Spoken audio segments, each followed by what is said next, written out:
Well, remarkably, when I joined the Navy as a chaplain, I remember one officer saying to me, well, if you're going to work with us, you will have to expect the unexpected.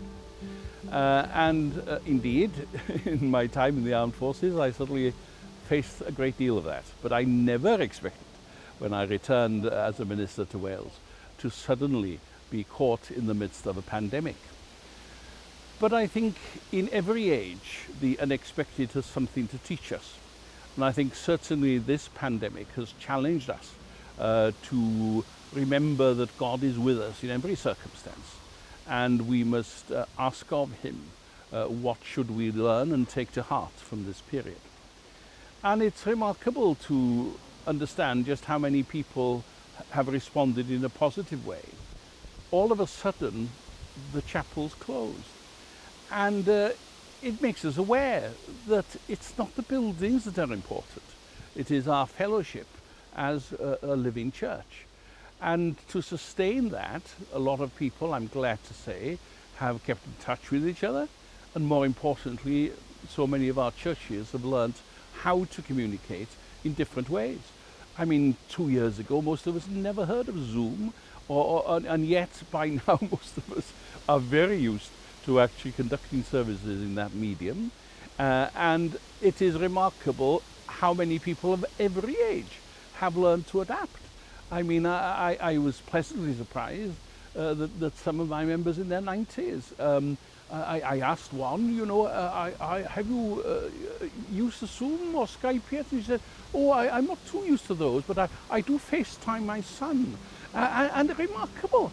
And it shows us, as it should, that it doesn't matter what age you are, there are ways in which you can all adapt to ensure that we really keep in touch with each other.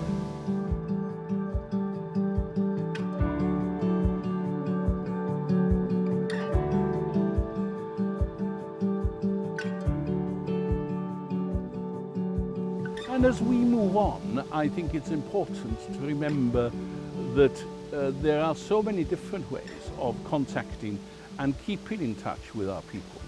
And to remember that in this period, not only did new people, so it was a bit of a mission really, come to join us on Zoom, people who I suspect would have never walked in to some of our churches and chapels.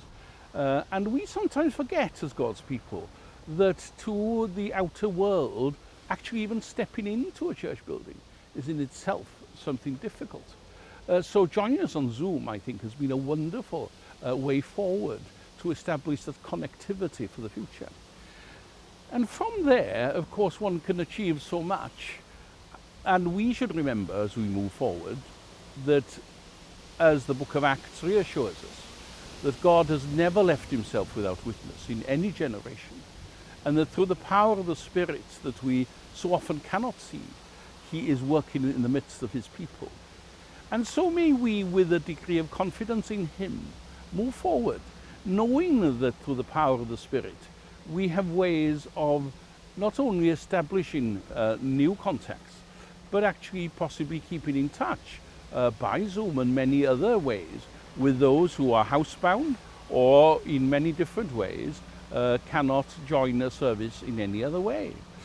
So I would press upon everyone as they move forward in this connection to think of how creatively they are following the will of God, and to pray to the Spirit for that leadership that will enable us in every generation to touch the hearts of his people.